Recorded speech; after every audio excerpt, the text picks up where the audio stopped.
अमरीका Tehran फेर मेहमान पाकिस्तान मुज़ाकरात का मेज़बान इस्लामाबाद फेर आलमी तवज्जो का मरकज़ ईरानी वज़ीर ख़ारजा अब्बास अराग़ची इस्लामाबाद अपड़ गए। तर्जमान दफ्तर ख़ारजा के मुताबिक नायब वज़ीर आज़म इसहाक डार ते फील्ड मार्शल आसिम मुनीर ने इस्तकबाल किया। ईरानी वज़ीर ख़ारजा पाकिस्तान की आला क़यादत नाल मुलाकातां करनगे। अमरीकी वफ़द भी मुज़ाकरात विच शिरकत लई पाकिस्तान आवेगा। इसहाक डार ने ट्वीट करदियां आख्या अपने भरा अब्बास अराग़ची का इस्तकबाल करके खुशी हुई। फील्ड मार्शल दे वज़ीर दाखिला दे नाल इस्तकबाल किया। इलाकाई अमन लई बामायनी एंगेजमेंट ते मुंतज़िर आ। ईरानी वज़ीर ख़ारजा अब्बास अराग़ची ने आख्या साडे हमसाए साडी तरजीह ने पाकिस्तान दे नाल मस्कत ते मास्को का दौरा भी करांगे। दूजे पासे तर्जमान ईरानी वज़ारत ख़ारजा इस्माइल बकाई का कहना है कि ईरान ते अमरीका विचकार किसी मुलाकात का मनसूबा नहीं। ईरानी वफ़द पाकिस्तान को अपने तजुर्बे नाल आगाह करेगा। अमरीका की मुसल्लत जारहाना जंग के खात्मे उत्ते गल होवेगी। खित्ते विच अमन की बहाली तो मुतल्लिक अमूर उत्ते गलबात भी की जाएगी।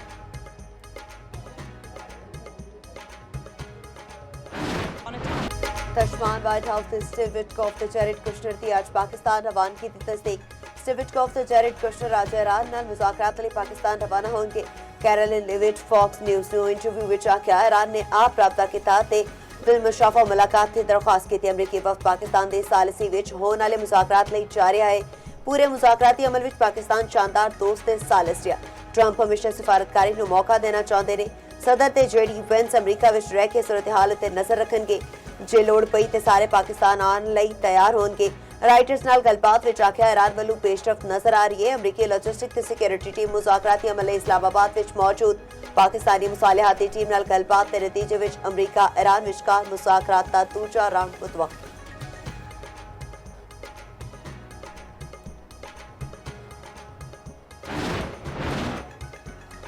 ईरान गल करना चाहता है, देखते हैं कोई मुआहिदा करता है या नहीं। अमरीकी सदर ट्रंप ने राइटर्स नाल गलबात करते आख्या ईरान विच बाख्तियार लोकां नाल गल कर रहे हैं। ईरान अमरीकी मुतालबियां दे हल लई एक पेशकश की तैयारी कर रहा है। होर भी आख्या अगले हफ्ते चार्ल्स नाल ईरान नेटो ते डिजिटल टैक्स ते सुने मामले उत्ते गल करन दा इरादा है।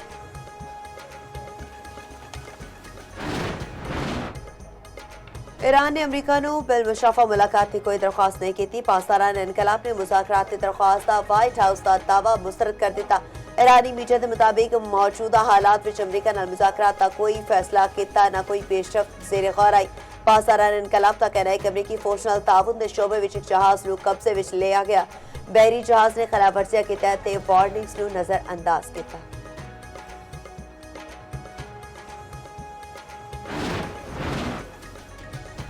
डीजल ते पेट्रोल दी कीमतां विच वाधा कर दिता गया। पेट्रोल ते डीजल 26 रुपए 77 पैसे फी लीटर महंगा। पेट्रोल की नवी कीमत 393 रुपए 33 पैसे हो गई। डीजल की नवी कीमत 380 रुपए 19 पैसे हो गई। वज़ीर पेट्रोलियम अली परवेज मलिक कहते हैं कि आलमी मंडी विच तेल दी कीमतां वध रहियां ने। दुआए छेती इलाकाई अमन विच पेशरफ्त होगी। पेट्रोल की कीमत विच वाधे की वजह सामने आ गई। हुकूमत ने पेट्रोल उत्ते लीवी विच 26 रुपए 77 पैसे फी लीटर वाधा कर दिता। पेट्रोल उत्ते आयत लीवी 80 रुपए 8 पैसे तो वधा के 107 रुपए 38 पैसे फी लीटर कर दी गई। हाई स्पीड डीजल उत्ते लीवी की शरह 0 बरकरार रखी गई। लीवी नाल वधान नाल पेट्रोल की पिछली कीमत बरकरार रखी जा सकती सी। हुकूमत ने पेट्रोलियम मसनूआत उत्ते आयत लीवी विच वाधे का नोटिफिकेशन जारी कर दिता। इसकी वजह से सारी एशिया महंगी हैं। ठीक है, हम ये चाहते हैं कि पेट्रोल कम से कम किया जाए। ठीक है, बेरोज़गारी हुई है। हुकूमत ज़रा इसके ऊपर नज़रसानी करे। गरीब आदमी जो है वो पिसता जा रहा है। अमीर अमीर तर हो रहा है, गरीब गरीब हो रहा है। पैसे भराते हैं 150 कमाते हैं 20 रुपए कम हो जाते हैं, फिर 150 भराते हैं ऊपर हो जाते हैं। ये समझ नहीं आ रही हमें जो है क्या करना चाह रहे हैं, हमें समझ नहीं आ रही इसकी। हुकूमत को यही चाहिए कि मज़ीद बढ़ाने के बजाय उनको कम करे, ताकि जो अवाम है, जो गरीब लोग हैं, जो नहीं अफोर्ड कर सकते इस चीज़ को, उनको सहूलत हो जाए।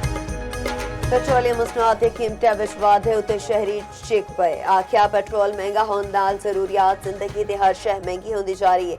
हुकूमत पेट्रोलियम मसनूआत कीमतें विच वाधा वापस लवे।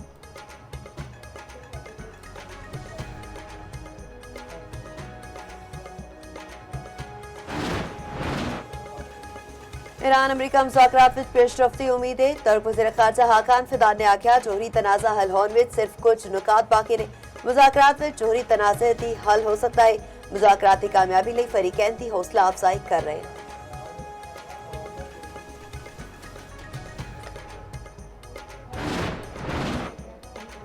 ईरान के तेल नैटवर्क उत्ते नवीं अमरीकी पाबंदियां आयद ईरान की आमदनी घट करने लई दोबारा दबाव विच वाधा चीन की वड्डी रिफाइनरी सने 40 अहदाफ उत्ते पाबंदियां आयद कीतियां गया बहरी जहाज के मालकान भी अमरीकी पाबंदियां की सद विच अमरीकी महकमा खजाना ने तफसीली बयान जारी कर दिता।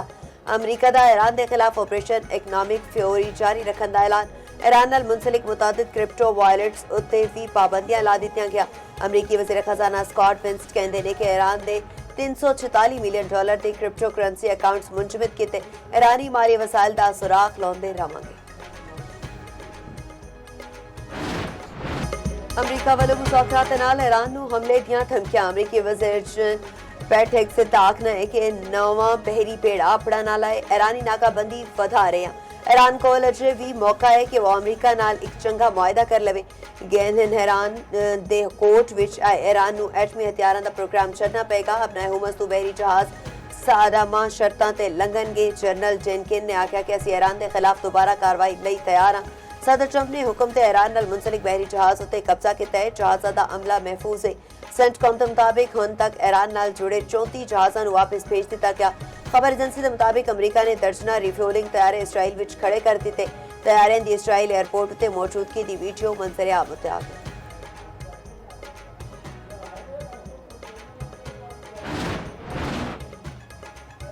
नायब वज़ीर-ए-आज़म इसहाक डार ते रूसी वज़ीर खारजा सरगेई लारोफ विच राबता। तर्जमान दफ्तर खारजा का कहना है रूसी वज़ीर खारजा ने ईरान ते अमरीका मुज़ाकरात विच पाकिस्तानी किरदार नूं सराहया। वज़ीर-ए-आज़म दा रूस दा दौरा छेती मुमकिना तारीखां उत्ते तय करन ते इत्तफाक। इसहाक डार ने आख्या कि सारे मसाइल दे हल दा रास्ता सिफारतकारी ते मुज़ाकरात ही नहीं। पाकिस्तान अमन काविशां विच मसरूफ अमल है। नायब वज़ीर-ए-आज़म दी ज़ेरे सदारत इलाकाई और आलमी सूरत-ए-हाल ते जायजा इजलास भी होया। बदलदी हुई इलाकाई ते आलमी सूरत-ए-हाल दा तफसीली जायजा। ईरानी सुप्रीम लीडर दा कौम दे इत्तेहादिया नूं खराजे तहसीन।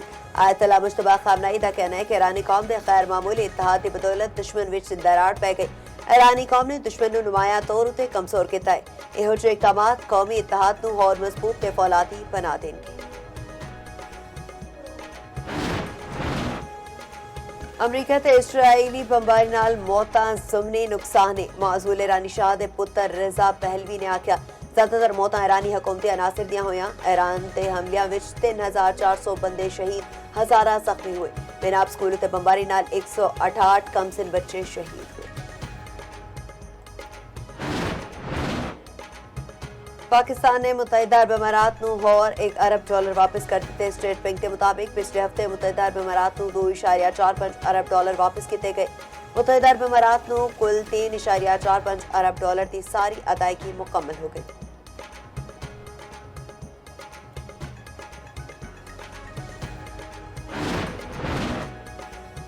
सोमालिया के नेड़े कजाका का बहरी जहाज उत्ते कब्जा। जहाज उत्ते 21 अप्रैल नूं कजाका ने हमला किया। शिपिंग वैबसाइट के मुताबिक जहाज उत्ते मौजूद अफराद के बारे विच ताहाल कोई मालूमात सामने नहीं आई।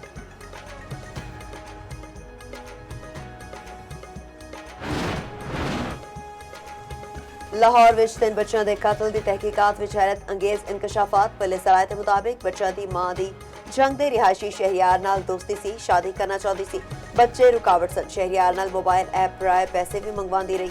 पिछले दिहाड़े अपने 3 बच्चों के कतल के इल्जाम विच मां नूं गिरफ्तार किया गया सी। अदालत ने गिरफ्तार मां का 5 रोज़ा जिस्मानी रिमांड मंजूर कर लिया। तीनों बच्चों नूं जंग के विच सुपुर्दे खाक कर दिता गया।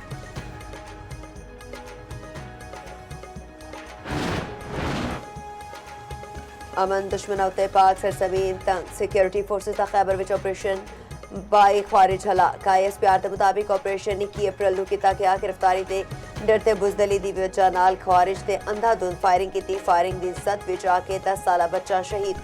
सदर वज़ीर आज़म ते वज़ीर दाखिला वालों सिक्योरिटी फोर्सेस नूं खराजे तहसीन।